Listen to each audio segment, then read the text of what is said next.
Vamos abrir a nossa Bíblia. Eu quero ser leal aos 2 horas e 30 minutos que me foi dado, aos 45 minutos. Glória a Deus. O pastor João Luiz deu até uma suspirada agora. Ele falou: meu Jesus querido, o que nós vamos fazer? Ficar ouvindo o pastor Zé Lopes 2 horas. Segunda carta que escreveu o apóstolo Paulo a Timóteo, capítulo 4, versículo 1. Glória a Deus. Glória a Deus. Diz assim: quantos encontraram? Diga amém. Amém. Quantos têm dificuldade de encontrar? Eu creio que ninguém, porque todos aqui são obreiros, se não esposa de obreiros, né? Para encontrar um versículo na Bíblia né? Segunda carta que escreveu Paulo a Timóteo, capítulo 4, versículo 1, diz assim. Eu não sei se já está ok lá em cima para passar o slide. Conjuro-te, pois, diante de Deus e do Senhor Jesus Cristo, que há de julgar os vivos e os mortos, na sua vinda e no seu reino. Queridos irmãos, eu preparei aqui um slide que é parte de um estudo que, por bondade de Deus e misericórdia do Senhor, eu ministrei na escola bíblica em Curitiba. E fala exatamente sobre a vida do pregador, a vida do pastor, daquele que ministra a palavra de Deus, não é? E aproximadamente por volta do ano 66 da era cristã, que foi o ano que Paulo foi preso, não é? Pela segunda vez, foi levado a Roma, e no ano 67 foi decapitado, por ordem de Nero. Paulo estava preso na masmorra Mamertinum, em Roma, de onde ele escreveu 4 cartas, chamado Cartas da Prisão. Desculpe, estou equivocando aqui. Na prisão domiciliar, ele escreveu as 4 cartas da prisão. Aqui, na masmorra Mamertinum, ele escreveu a última carta do seu ministério, que é a segunda carta que ele enviou a Timóteo, seu filho na fé. Muito provavelmente Timóteo estava na cidade de Éfeso. E aqui, o mais ilustre dos pregadores deixa verter da sua alma o seu maior desejo. E o maior desejo do apóstolo Paulo para os seus discípulos, para os obreiros que foram por ele formados, está aqui exatamente neste versículo que nós acabamos de ler. E eu quero pedir licença ao pastor Joel para usar alguns termos aqui no contexto dos originais bíblicos, que eu gosto muito. E aí está, por favor, passe a próxima página. Aí está o versículo em grego. Eu acho que todo mundo sabe ler de cor e salteado isso aí, não é? Veja, essa primeira palavra aí, os irmãos que são amantes do grego, não é? Essa primeira palavra aí é a palavra conjuro-te. Essa palavra é diamarturomai. Diamarturomai, que vem da preposição dia, através de, ou por meio de, marturomai, martírio. Essa palavra conjuro-te aqui é mesmo que seja necessário morrer. Veja que o termo utilizado pelo apóstolo Paulo neste versículo é como se Timóteo estivesse num tribunal. Veja que aparece a palavra tribunal aí. Onde é que está a palavra tribunal? Deixa na página anterior. A palavra tribunal crineion. Veja, crineion. Tem um K, tem uma letrinha parecendo um P ali, e um I, e outra letrinha parecendo um V, e um E, um I e um V. Na verdade, essa letra parecendo V é um M. O K é o K e esse P é um R. Crino, de onde vem a palavra crino? Tribunal de julgamento. Então, Paulo está dizendo para Timóteo: Timóteo, mesmo que você esteja num tribunal de julgamento, e se for preciso ser condenado à morte, pregues a palavra, pregues a verdade. Não deixe de pregar a verdade. Pregues. Glória a Deus. Que coisa maravilhosa. Diamarturomenos, ou diamarturomai. Pregues, conjuro-te diante de Deus e do nosso Senhor Jesus Cristo. Veja aqui a palavra Theos, que é esse O partido no meio, é o TH no grego. Aí tem um epsilon, um ômicron e um Y. Deus, diante de Deus. Aí vem Kai, Kyrion, Senhor. Kyrion quer dizer rei, soberano, Senhor Jesus Cristo, que pregues a palavra, glória a Deus, pois Ele vai julgar. Aqui os tribunais te julgam temporariamente, pode até matar o seu corpo físico, mas não tem poder de atingir a sua alma. Mas diante de Deus, no juízo eterno, o Deus que vai julgar zontas, vivo, e necros, mortos, vivos e os mortos, glória a Deus. Então, Ele vai julgar. Temendo aquele tribunal, você deve, diante dos homens, pregar a verdade, mesmo que seja necessário morrer, mesmo que isso implique no seu martírio.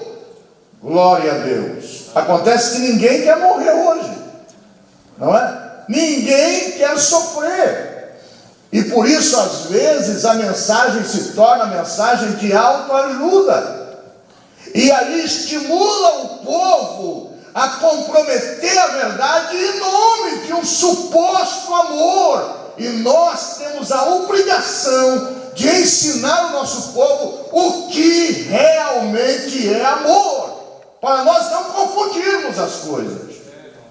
Senão corremos o risco de confundir e nos comprometer. Porque na verdade, queridos irmãos, aqueles que querem viver piamente, os obreiros sabem disso, vão sofrer perseguições em todos os âmbitos. Paulo disse isso. Acontece que nós não queremos sofrer nada. Não queremos sofrer rejeição. Queremos que todos batam nas nossas costas, nos elogiem, não é? Quando você prega uma mensagem que massageia o ego, termina a mensagem, as pessoas te abraçam. Oh, que mensagem! Mas quando você prega uma mensagem daquela que burduna, né, pastor Joel? Termina o culto, os irmãos não querem te ver nem de longe, não é? E alguns cortam o caminho. Mas Paulo está dizendo para Timóteo: diamarturomai, ainda que seja preciso morrer, mas pregues a palavra. Glória a Deus.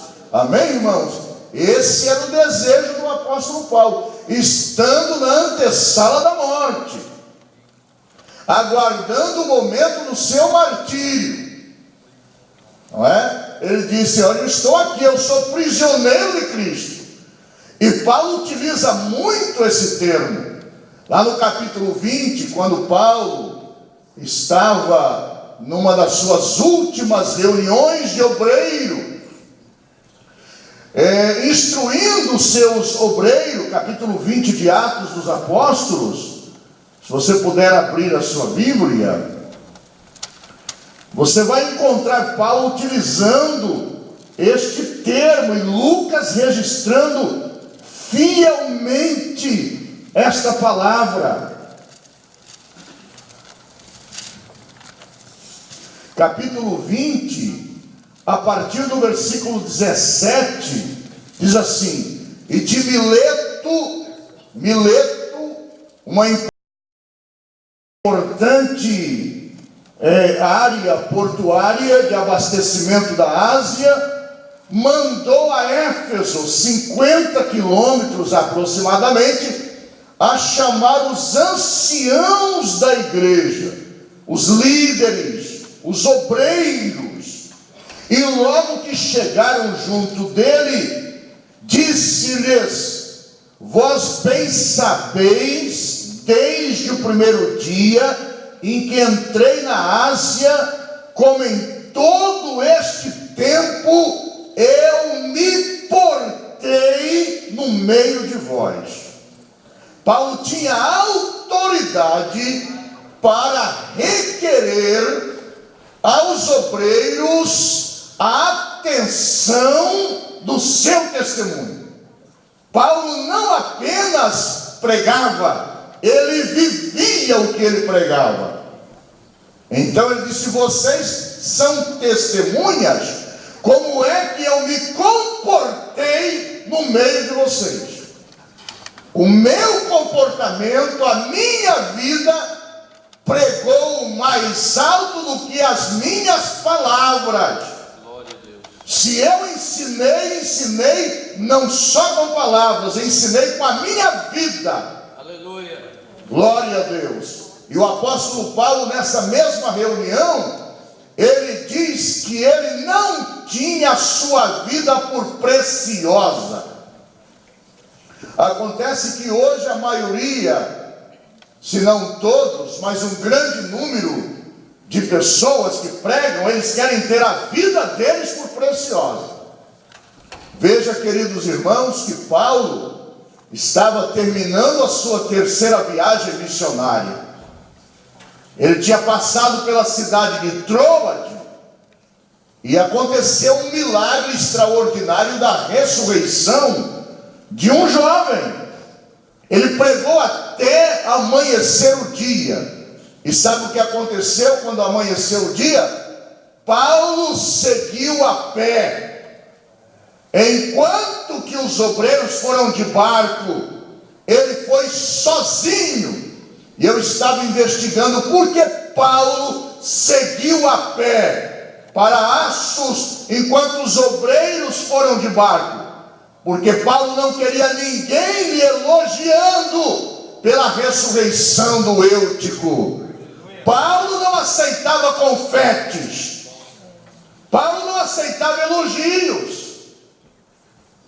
Ele foi a pé para dispensar qualquer tipo de confetes.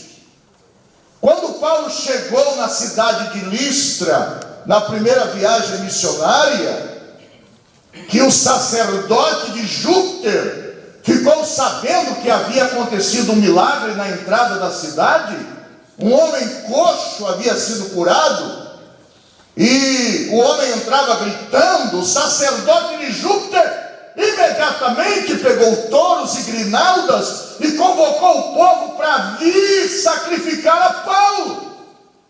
O texto é muito claro ao dizer que Paulo arrancou a roupa.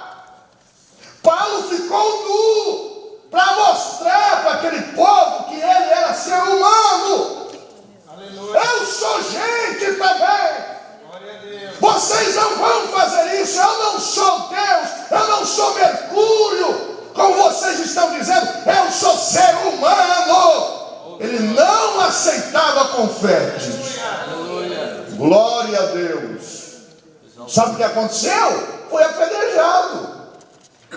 Foi apedrejado. e jogaram ele fora da cidade como se tivesse sido morto. E se você analisar o texto, diz que os irmãos rodearam ele para velar o corpo. Não aceitou a adoração, não aceitou os sacrifícios que se faziam aos deuses, arrancou a roupa de gente, olha aqui, ó, sou ser humano. Foi apedrejado e jogaram ele como um morto lá fora. Os irmãos rodearam o seu corpo para velar o seu corpo. Paulo levantou e entrou de volta na cidade e foi pregar de novo na cidade de Listra. E foi lá em Listra que Timóteo encontrou-se com o evangelho, tanto ele como a sua família. Então, queridos irmãos, Paulo tinha vida, ele tinha exemplo. Ele pregava não só com palavras, mas com vida também.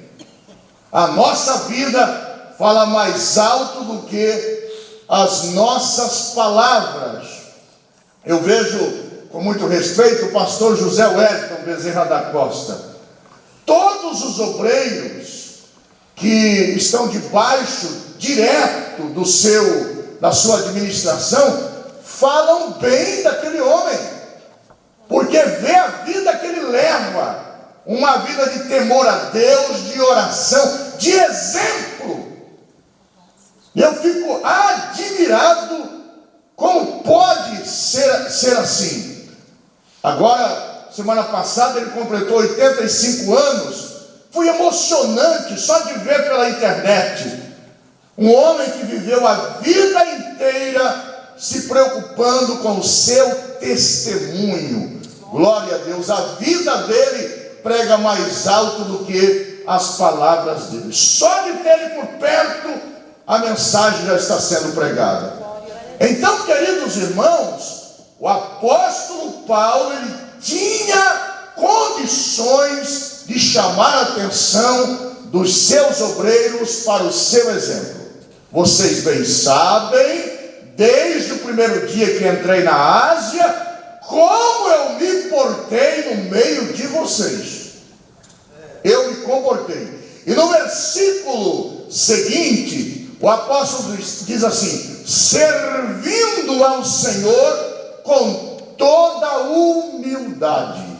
Será que Paulo estava sendo hipócrita? Não. O obreiro precisa ter essa característica. Mesmo que ele pregue bem, mesmo que ele ensine bem, não é? Mesmo que ele tenha uma boa desenvoltura, ele precisa ser humilde. E humildade, irmãos, não é andar de cabeça baixa. Porque quem anda de cabeça baixa é quem está viciado no WhatsApp. Mas humildade, irmãos, é você reconhecer aquilo que realmente você é. E nós não somos nada. Glória a Deus. Portanto, irmãos, o apóstolo Paulo diz que ele andou em humildade e com muitas lágrimas. Então foi um ministério de sofrimento, irmãos. A gente fala do apóstolo Paulo e a gente diz: eu queria ser como o apóstolo Paulo. Irmão, não fale bobagem. Esse homem sofreu demais. Ele andava com humildade e olha que Paulo era sanguíneo. Ele era nervoso, mas agora o Senhor havia transformado a ele a ponto dele se tornar humilde e andava chorando e passando tentações. As tentações aqui, de Lípsis, tentações na carne, irmãos. Tentações na carne. Às vezes a gente passa isso como obreiro. Tem hora que a gente pensa que vai ressuscitar o velho homem, não é? Tão nervoso que a gente fica. São tentações. Tentações. E a gente deve resistir essas tentações que pelas ciladas dos judeus me sobrevieram, dos seus irmãos, dos seus próprios irmãos. Como nada que útil seja, deixei de vos anunciar publicamente e pelas casas. Ou seja, mesmo assim, eu continuei anunciando, mesmo sob ameaça, sob sofrimento, continuei anunciando pelas praças, publicamente, pelas casas. E no versículo seguinte, testificando, essa palavra aqui é diamarturomai, é a mesma palavra, testificando, mesmo que se fosse necessário morrer, testificando. Talvez você tenha aí a Bíblia interlinear, você pode acompanhar. É a mesma palavra, diamarturomai, testificando, mesmo se necessário for morrer, eu continuarei pregando a palavra do Senhor. Glória a Deus. Amém, irmãos? Amém? Diamarturomai, tanto aos judeus como aos gregos, a conversão a Deus e a fé em nosso Senhor Jesus Cristo. Glória a Deus. Vamos prosseguir aqui nos poucos minutos que nós temos. Então Paulo está aqui chamando Timóteo para um tribunal. Se for preciso morrer, Timóteo, morra, mas pregues a palavra. Conjuro-te, pois diante de Deus e do Senhor Jesus Cristo, que há de julgar crimes tribunal, os vivos e os mortos na sua vinda e no seu reino, que pregues a palavra. Pare de contar história, não é? Tem gente que o evangelho dele é o evangelho segundo sou eu, não é? Ele prega a vida dele, ele fez, ele curou, ele ressuscitou, ele orou, Deus matou, é o evangelho segundo sou eu. Ele lê um versículo da Bíblia e ele começa a contar as próprias experiências, a vida inteira, e aquele versículo mesmo fica sem interpretação alguma. Evangelho segundo sou eu. Pregues a palavra. As suas experiências servem muito bem para você e esporadicamente contar um testemunho, mas não faça disso a mensagem. Pregues a palavra. Estude para pregar. Se esmere. Chamou atenção a palavra, vá buscar a etimologia dessa palavra, os fundamentos dessa palavra, é porque através dessa palavra Deus vai te dar a mensagem. Glória a Deus. Amém, irmãos? Glória a Deus. Pregues a palavra. Essa palavra aqui, pregar ou pregues a palavra, querusso ton logon, querusso. A palavra querusso significa um oficial de justiça que leva uma intimação. Então o pregador é um oficial de justiça que leva a intimação. Que coisa tremenda. Pregador é um queiros, que leva o queiros, a palavra de intimação. Ser oficial de justiça não é coisa boa. Não. Eu creio que aqui ninguém foi oficial de justiça. Oficial de justiça é aquele que leva a intimação do juiz na porta da pessoa, entrega para a pessoa. E você acha que a pessoa recebe ele bem? De jeito nenhum. Ninguém quer ser intimado, não é? Pregue, seja um oficial de justiça, pregue a palavra. Sejam queiros, alguém que está a serviço de um oficial, de um juiz, de um governo, levando a intimação. Então Paulo diz aqui, pregues a palavra, querusso ton logon. Glória a Deus. Instes a tempo e fora de tempo. Glória a Deus. Instes quer dizer insista, no tempo ou fora do tempo. Ou seja, em qualquer circunstância, é tempo para pregar a verdade, pregue a verdade. É fora de tempo para pregar a verdade, pregue a verdade. Glória a Deus. Amém, irmãos? Glória a Deus. Então você é um oficial de justiça, que foi nomeado para entregar a intimação. Agora, interessante que, às vezes, essa palavra queirusso ou keiros, está associada a evangelion. Evangelho é boas novas. Às vezes, o oficial de justiça leva a intimação e apresenta também as boas novas. Leva o juízo de Deus, mas leva também a mensagem de como escapar desse juízo. Isso é evangelho. Glória a Deus. Amém, irmãos? Com toda longanimidade e doutrina, glória a Deus, disciplina, porque virá tempo em que não sofrerão. O que é sofrer aqui, irmãos? Ninguém quer aceitar a sã doutrina, porque traz sofrimento, traz renúncia, irmãos. Traz renúncia. Fidelidade implica em renúncia. Como é que eu posso dizer que eu sou fiel à minha esposa se eu não renuncio algumas coisas? Como é que eu posso dizer que eu sou fiel ao meu pastor se eu não renuncio algumas coisas? Fidelidade implica em renúncia. E renunciar não é fácil, não é? Então o apóstolo Paulo está transmitindo a Timóteo aqui que chegaria tempo, eu digo, já chegou o tempo, não é? Que ninguém quer saber de disciplina, não, de doutrina, não. Não fale aqui em proibição, que está errado. É proibido proibir, não é? Lamentavelmente, irmãos, nós estamos vendo isso. Está cheio por aí. Mas graças a Deus que Deus ainda tem os seus remanescentes aqui na missão na América e em outros lugares onde o Ministério do Belém e o nosso ministério tem missionários. Graças a Deus, não é? A gente não está sendo levado na enxurrada, no embalo, não é? Desta geração perversa. Não sofrerão a sã doutrina. Não, porque a sã doutrina traz um certo sofrimento.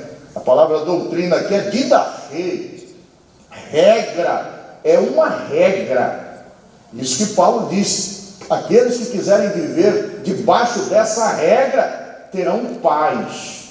Ou seja, a regra aqui, irmãos, significa para medir na mesma estatura, não é? Vem da palavra querite, cortar reto, né? Então, irmãos, não sofrerão, não. Qualquer proibição é motivo de procurar um lugar onde não tem proibição nenhuma.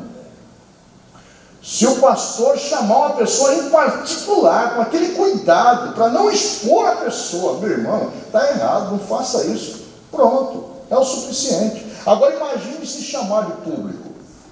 Aí está enrolado, não é? Então, irmãos, chegará um tempo em que não aceitarão a sã doutrina. Eu quero um lugar onde não tem regra, onde não me proíba fazer nada, onde só tem o pseudo amor, que na verdade não é amor, porque o amor corrige, não é? Qual é o pai que ama seus filhos e não corrige? Não é? E às vezes o filho fica nervoso, fica bravo, quer até sair de casa, não é? Eu vou embora. Eu conheço um pastor, irmãos, lá em Santa Catarina, ele me contou a experiência dele. A filha dele começou a andar por uns caminhos errados e ele um dia chamou ela e falou duro com ela e ela resistiu a ele e ele, sem perceber, deu umas palmadas nela. E ela disse: eu vou embora de casa. Arrumou as coisas para sair de casa. O pai: minha filha, pelo amor de Deus, não vai embora de casa, pelo amor de Deus, chorando, pedindo perdão para a filha. Aí a filha disse: não, eu só não vou embora de casa com uma condição. Qual é a condição? O senhor tem que toda sexta-feira me levar na balada e no sábado me buscar. O senhor já imaginou isso? E ele disse: pastor Zé Lopes, eu tive que fazer isso. Eu fiz isso. Eu ia com a minha esposa, deixava minha filha na porta do inferno e ficava dentro do carro chorando. E no outro dia eu ia buscar ela na porta do inferno, toda esbagaçada. E ele disse que fez isso com lágrimas um ano inteiro. Já imaginou, pastor Joel? Um ano inteiro. Depois de um ano de tanto pedir misericórdia, quase morrer, ele e a esposa, ela estava lá dentro da balada, junto com um camarada, e de repente deu um arrependimento nela. E ela disse para o sujeito que ela estava com ele: olha, meu pai é pastor, eu sou crente, desviado. E ele disse: o que você está fazendo aqui? E ele disse: eu queria ser crente. Você topa ir comigo para a igreja? Ele falou para ela. Ela disse: eu topo. E foi os dois para a igreja. Agora ele está lá tirando ferida, sarando ferida até o dia de hoje. Então, queridos irmãos, é muito difícil. É muito difícil. Mas nós não devemos deixar de pregar a verdade e a palavra. Quer ouça, quer deixem de ouvir. Eu sei que quando o pastor começa a exigir um pouquinho, o povo começa a chirriar entre os dentes. E aí começa grupos dentro da igreja esperando uma oportunidade para se levantar contra o pastor. Lamentavelmente. E aquelas pessoas não saem da igreja. Eles ficam ali enquanto eles veem possibilidade de tirar toda a terra que está debaixo do pé do pastor. Mas nem por isso o pastor deve deixar de pregar a verdade. Amém? Deus abençoe os irmãos. Não me apedrejem, por favor. Tá certo? Pregar perto do pastor Joel não é fácil. Ele é o mestre da palavra aqui, não é? Mas eu me atrevo porque foi me imposta essa obrigação. E ai de mim, ai de mim se eu não pregar. Amém, irmãos? Vamos estar em pé? Glória a Deus. Agora nós vamos certamente ouvir mais uma porção da palavra, não é? Que Deus nos ajude e que nós continuemos, mesmo que seja para morrer, não é? De amartura ou menos, de amartura ou mais, mesmo que seja para morrer, não é? Pregues a palavra. Você vai ser apedrejado, mas eu vou pregar a palavra, não é? Glória a Deus. Senhor nosso Deus e nosso Pai, quero te agradecer pela oportunidade que o Senhor nos concedeu de falar um pouquinho da tua palavra. Continue conosco, dando-nos a tua graça, nos fortalecendo, nos ajudando, Senhor, a fim de que possamos ser fiéis testemunhas do Senhor, que possamos ser fiel à tua palavra, que possamos ser fiel à tua igreja, acima de tudo, fiéis a ti, Senhor. Nos ajude. O Senhor nos chamou e nós precisamos da tua graça para cumprir o nosso ministério fielmente, para a glória e louvor do teu nome santo e perfeito. Amém e amém.